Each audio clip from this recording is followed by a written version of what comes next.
Anyone who won a lifetime supply of something, what did you win, and are they still supplying it to you? Free internet for life and a year's supply of Coca-Cola checking in. I got the free internet through an Oak Ridge National Labs (ORNL) program for middle school students in 1994, SACM. I used it consistently for something like 10 years, but at that point dial-up was so far behind cable or DSL that I just kind of stopped using it. I honestly don't know if it would even work anymore as I've had no reason to try it.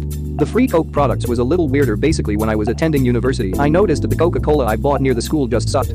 Like it didn't taste like Coca-Cola at all, more like an RC mixed with Pepsi. I commented on this to all my friends, and they had no clue what I was talking about, but I could blind test Cokes from home versus university Cokes and get it right every time.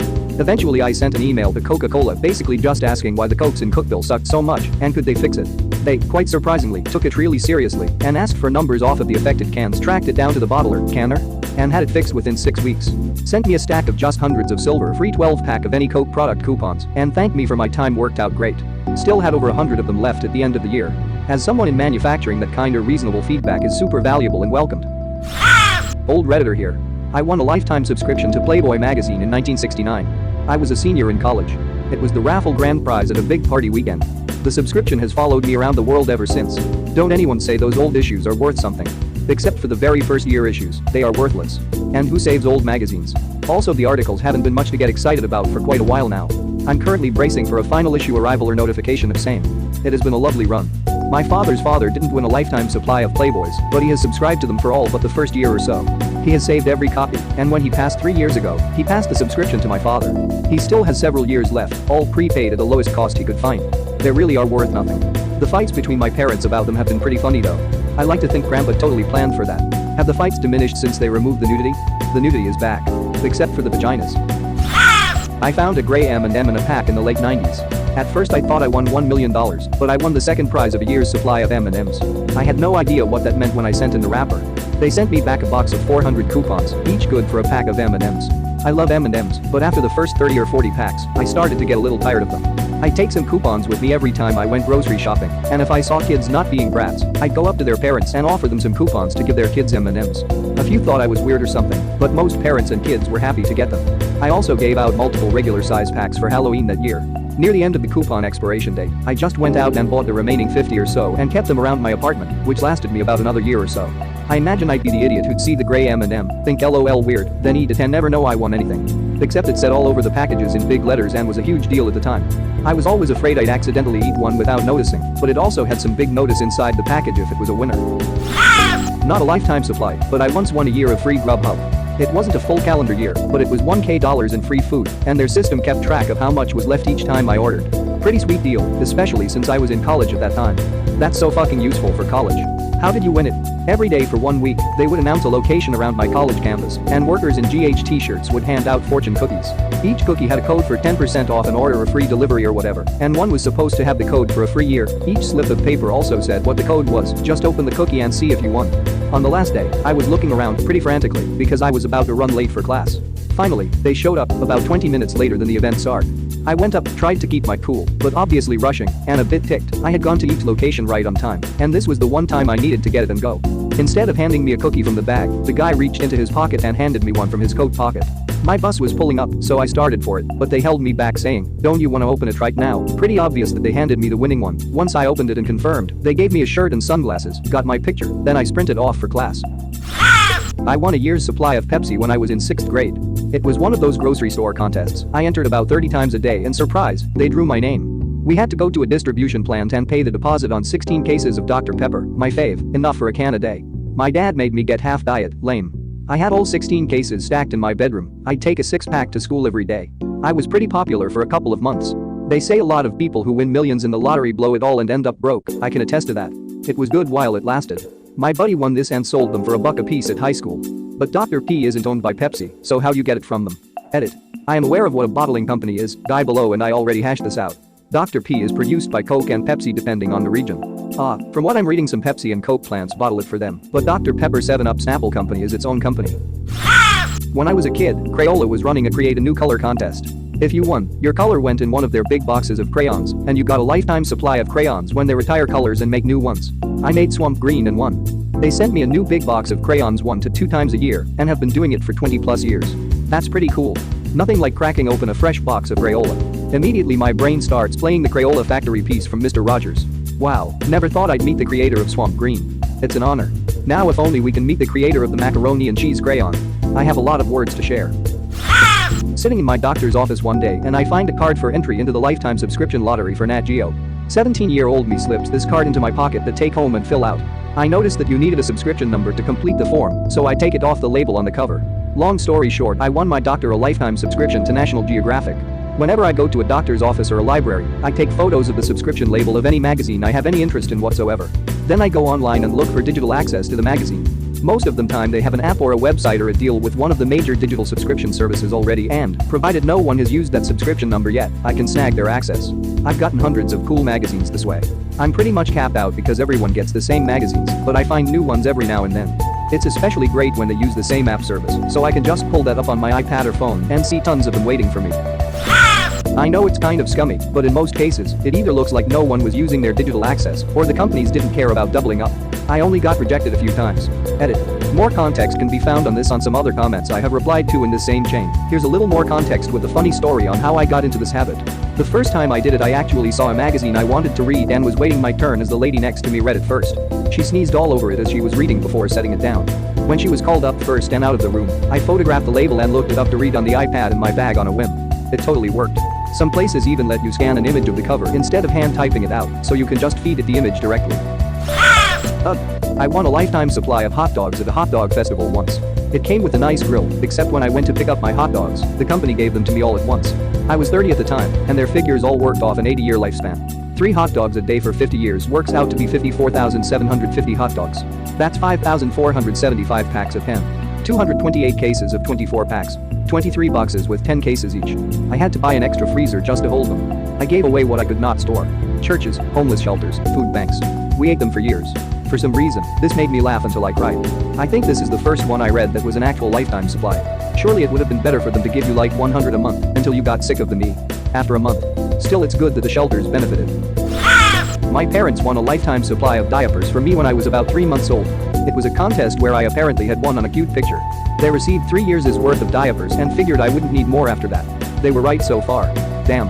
When you hit leaky old age, you're going to be calling that company. Or when Lay's brings back the Olestra chips.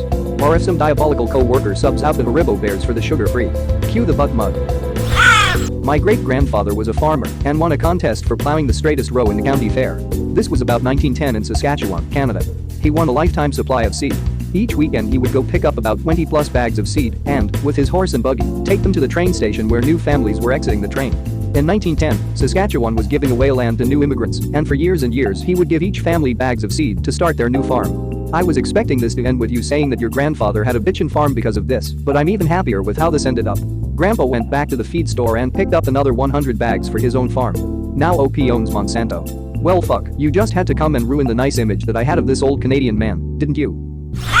I won a year's supply of pizza from a new pizza place that just opened up in town. At the grand opening you had to be the first 100 customers to win. We were number 5 and 6 and got there at 6 a.m. to wait in line. During the grand opening they tried to say it was 1 medium pizza a month for the year, but nowhere on the advertisement did it say the size. I guess a bunch of people complained because when we went in for our first pizza they said whatever size we wanted. We both got extra large pizzas with as many toppings as we wanted. They also had free cannoli Tuesdays, so we would go on a Tuesday, get our free pizza and a bunch of free cannolis, and pay for just a drink. Needless to say, by month 11 when we went to get our free pizza, they were closed up shop with nothing but a note on the door. R.I.P. Uncle Matteo's in Austin, Texas. I'm really surprised these businesses don't think this through. I heard about a buffet that went out of business because they were letting people get all you could eat for a month for $19. This was in China, so I'm not sure how that amount compares to what a meal out would cost. They were out of business in 2 weeks. I feel like you wouldn't have to be the most business-savvy person in the world to know a deal like that would cause problems. I won a lifetime supply of Slim Jim beef jerky from a contest at my local grocery store. By lifetime supply, I mean 6 huge cases of Slim Jim minis, with each case containing hundreds of them. For the first 3 months, they were my go-to snack. It got to the point where I was eating dozens of them per week. By the end of the 3rd month, I ended up sick, puking profusely, and never touched a Slim Jim again. I gave the remaining boxes to my family. It has been 8 years, and I still have not eaten a Slim Jim since that day. The thought of eating one or even smelling one makes me nauseous. I used to love Slim Jim until I went on an 8-hour road trip with my parents when I was 11 and decided to squeeze all the fat out of one before I ate it. I was very bored. If you like Slim Jims, don't do this. I can't look at them to this day without the image of white and yellow fat oozing out the top. I was a strange child. I used to carefully pull the casing off and eat it, then eat the inside. Ah, a fellow freak. My mother used to do sweepstakes. She also used my name and address for them too. Well, I won a year's supply of Purina dog food. They sent 52 coupons for up to 25 pounds bags. My dog at the time, Doobie, was a squat 35 pounds Beagle Yellow Lab mix, and he was just fine with the small bags per week. So, we donated the vast majority of them to a local animal shelter. That was so nice, I'm sure they really appreciated that. Thank you for donating it. That was awesome of you. Oh, this warmed my heart. Good fam. A friend of mine was going to paint her nails the day she was supposed to fly to Europe for a vacation. The bottle of OPI polish broke as she opened it, cutting her hand so badly she had to go to the ER and missed her flight. She wrote to them to complain, and they sent her a new bottle of polish a month for a very long time, at least 10 years, I think. Yes, send her more dangerous bottles of nail polish, LOL, finish her. Here's your sample of wrist slasher red, jugular punch pink and tendon sever white. I won free pizza for a year at Little Caesars.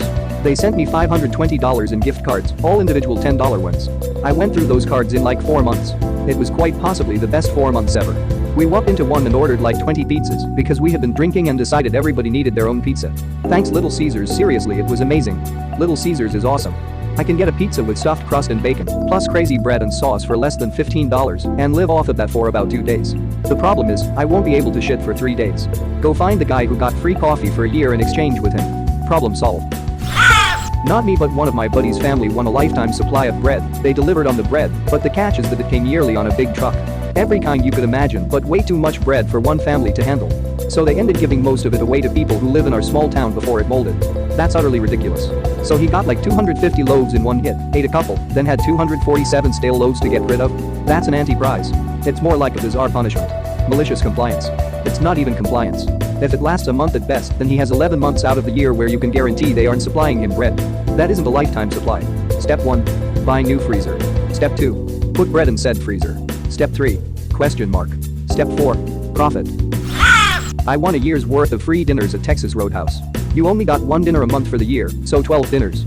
I went every month and it was awesome. I won this too. It was last year. I also won a free appetizer for a year. I couldn't use them both at the same time, but I got steak once a month at least, and it was wonderful. Year's worth of free dinners. Only got 1 per month. I don't know about them, but I eat dinner at least 5 out of 7 days each week. Did they have limitations? Because if not, that sounds like one hell of a date. Lifetime supply of Red Hots. I legit fucking hate Red Hots, and they just sent me another supply this last weekend. I hate Red Hots. You can change your address to mine if you'd like. I like the idea that one day OP will move and not tell them. For years after, a new person living there will receive a monthly package of Red Hots and have no idea why. I wonder how long it would take to go from this is hilarious to this is enraging. 6 months? New owner. I keep finding Red Hots at home for no reason. Our legal advice. Have you checked your CO detector? I won a month of free bagels from Panera, limit 1 per day. Jokes on them, I was taking paternity leave at the time. I went there every single day that month. What a month. I got that promotion earlier this year. I live 1 block away from a Panera, and I used it once. I was annoyed that I had to pay for cream cheese. Same here. And it was like $2. It was just a way to trick us into spending money at Panera, because if I'm getting a bagel I might as well get cream cheese and a coffee, so now my free bagel costs $5 when normally I would spend $0. Rolling Stone always was enjoyable in doctor's offices, at the airport, etc. So when they ran a lifetime subscription offer for $100 I signed up. Yes, I bought, not won my lifetime here. I am still getting it almost 20 years later. The frightening part is there's an expiration date, around 2040 if memory serves. Jokes on them though, because I know I'll outlive printed magazines. They meant the subscription was for their lifetime, not yours. My grandpa bought a lifetime subscription to National Geographic back when they offered it. It was $100, which was a lot of money at the time, but they did send him his magazine every month until he passed. Actually, I'd have to check with my grandma, but I'm not even sure they stopped. I got a year of free wings from Buffalo Wild Wings when I was in junior high for camping out overnight and being one of the first through the doors. 52 coupons for 6 traditional wings. It was great, me and my buddies would go all the time and get free wings. We tried all the flavors, it was a good year. Edit. In honor of this doubling my karma, I went and got some B-dubs for dinner and ate until I was uncomfortably full. Thank you all. I had this too. A coupon book of 6 free wings per week for being the first 100 persons at the grand opening. I skipped class in HS to get in line. I would have skipped my graduation for free if my parents wouldn't have killed me for it. When we moved into our current house, every year around Christmas we'd get this massive box full of assorted Keebler crackers, always addressed to the previous owner. This went on for about 10 years before they finally stopped coming. To this day, we have no idea what kind of deal the previous owner had with Keebler, but let me tell you, we always looked forward to that cracker box every year. Edit. My first goal. Thank you. Whoa, did not expect this to blow up. Edit 2. I was a kid when all this happened. I had no idea this was technically illegal, and to be perfectly honest, I don't think my parents did either. They're pretty straight-laced folk. We didn't have any contact information for the previous owners. We just knew they moved to somewhere in Florida. The former resident was probably an employee who spent XX years with Keebler or their parent company and retired, and then probably died before you moved into their old house. My wife's grandfather retired from Procter & Gamble after running their assembly line on Pampers diapers for many years. Every year around Christmas Day, and now his widow would receive a care package full of all kinds of stuff from the various Procter & Gamble brands. My friend won a lifetime supply of Pringles. She got something like 300 cans of Pringles, and they were gone in a few months, but she lives on. There hasn't been an assassination attempt by Pringles? Edit. Haha, yes, 300 cans were enough to kill her, I get it. Picturing the mustachioed guy from the Pringles can methodically attaching a silencer and a scope to his long sniper rifle. This is hardly his first time, because once you pop, you can't stop. Methodically attaching a Pringles tube and a Pringles tube to his long Pringles tube. Fix that for you. I won a lifetime supply of camera film from the publisher's clearinghouse. I had to send it into them to get developed, and they would send me back a new roll with my pictures. Their prices for development was actually really good, so I did for a good decade or so until digital cameras took over. Edit. This was back in the late 80s, and I was just a kid, but as best as I can remember it was 35mm, and I have no idea if they would still honor it today. My grandpa was an avid photographer, and he would help teach me basic tips and tricks like the rule of thirds and whatnot. He's been gone for years now, but those memories still make me smile. So you're the guy who decimated the film camera industry. See how this millennial is disrupting the $16 billion film industry. About 4 years ago I won a cinema premiere card, which entitled me to 2 free movies a week for the duration of a year. The cinema chain dragged their feet when it came to delivering the prize, but I persisted and eventually received the card a few months later. Turns out the card has lasted for longer than a year, still currently in use and set to expire in 2116. You're gonna have to put it in your will. Give it a few years, and it will be as valuable as the equivalent Blockbusters card. We should just cut out the middleman and have studios stream new releases. I'd rather pay $15 at home than go out to a movie theater and go through the hassle of waiting in line, the place being packed. God forbid you or your SO wants something to eat or drink. I mean, it's cool to see it on a huge screen, but it's becoming more of a chore. Thank you very much for watching. Don't forget to subscribe and like this video. Tell me what you dislike or love about this video, so please comment below and hit the bell icon so you're notified anytime a new video is released. This is a WeCrow Media production.